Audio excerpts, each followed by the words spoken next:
Despite its near £100,000 price tag, the BMW i8 could be one of the best value cars on sale right now.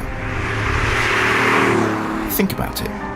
Beneath its aluminium and carbon reinforced plastic body shell, the i8 is bursting at the seams with technology, most of which works a treat, and all of which will have cost BMW an absolute fortune to engineer. But before we go into any more detail about the how and why, what's the i8 like to drive? Is it a sports car? Is it fun? Or is it just a techno-fest on wheels? So I know the i8 is predominantly all about its eco-credentials and how smart it is as a sports car and how little carbon it throws into the atmosphere, etc. But you know, it's also a proper sports car at heart. You put it in sport, you put your foot down, and it goes. It really, really goes. And it sounds bloody marvellous, actually. The i8 is a hybrid, of course, and as such is propelled by a combination of forces.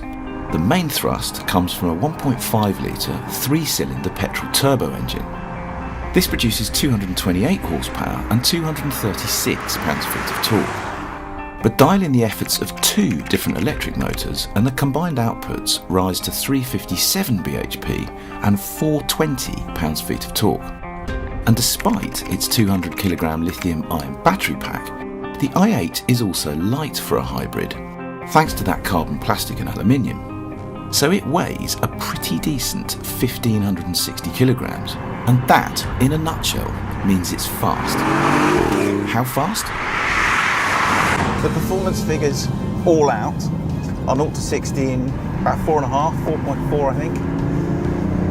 And it feels as if it would get to 100 in about 10. It's properly fast in a straight line, and it's really, really torquey. That is the big benefit that you get from the e-power and the fact that it's turbocharged together. And they get another 20 horsepower out of the starter motor, which is a really nice touch. And the BMW said that just fills the gaps between where the e-power drops off and the combustion engine kicks in. As a result, you put your foot down in this thing and it goes like stink.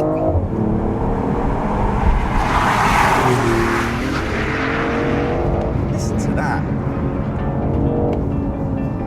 I mean, no, it doesn't quite kind of sing like a 911 might sing, but the range of noises on display and just the mid-range thrust is just wonderful. It really is. Seriously exciting car to drive, and to drive hard and properly.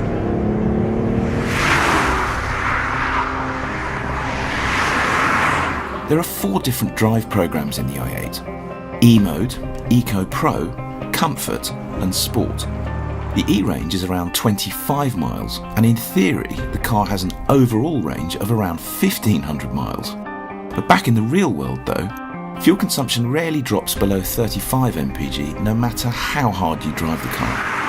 And on more gentle motorway trips, the average is at least 60 mpg, which is pretty decent, given that the 0 to 62 time is 4.4 seconds, and in sport mode, the i8 feels and sounds at least as quick as an Audi R8 V8. The steering is electromechanical, of course it is. It's bound to be on a car like this. And there isn't much kind of touchy-feely loveliness coming through the rim, but the steering is very, very accurate. You can place the nose perfectly through any corner. And although it's light, I actually really quite like the way this car steers.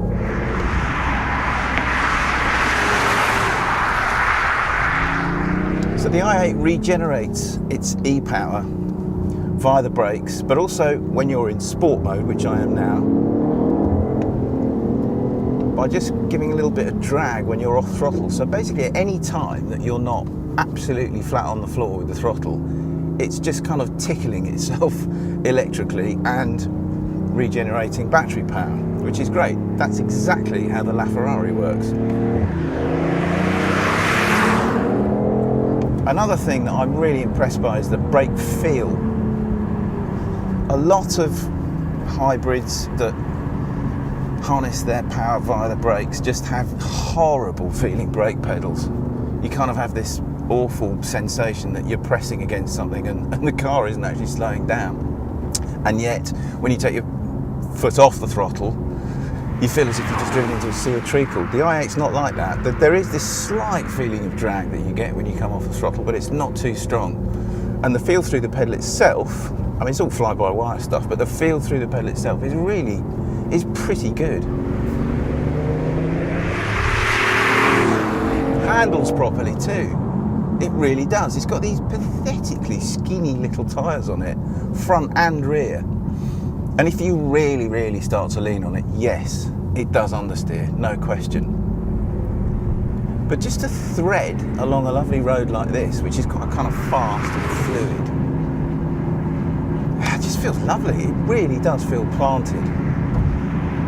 It doesn't feel four-wheel drive. It feels like a really, really grippy, really well-sorted, composed rear-wheel drive car that just so happens to have phenomenal traction no matter what you do with the throttle out of any corner.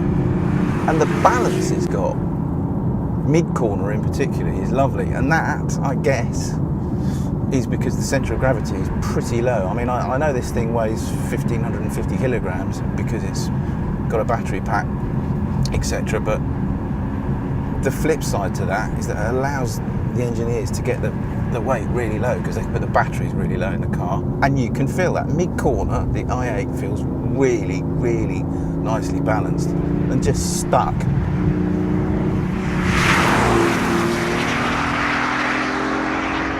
Okay, so the other side of the i8's personality is what happens when you press e-drive.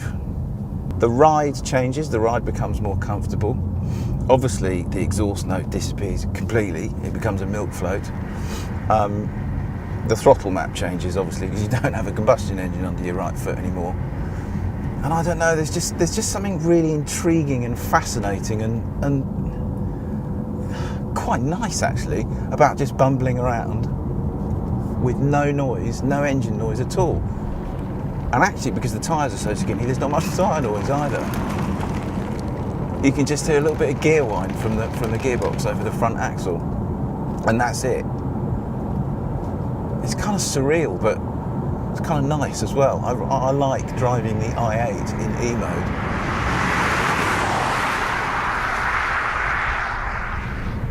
So the next step up from E-mode is comfort, and it's basically in E-mode until you really nail it. And then the motor chimes in.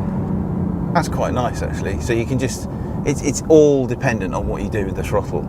If you're light with the throttle everywhere, you can kind of almost tease it into staying in E-mode a little bit longer than it normally otherwise would. But then if you nail it because you suddenly need to overtake something, then the combustion engine is just right there. It's quite cool, actually. And then you've got Eco Pro, which you get in other BMWs, where you get all these hints up on the dashboard here about how to drive, about how much throttle to use at any given time to get the absolute maximum out of the i8. And the absolute maximum theoretical MPG is 134 MPG. And stick your foot down and it goes like a 911. That has a proper range of abilities. I think it's a great car. I really do. It's completely fascinating. Okay, it's not as pure to drive as a 911. Nothing like, really. But just the range of things that it can do and the way in which it does them, I think it's great. I really do. And I also think it's fantastic value at 95 grand, or 94 and a bit grand.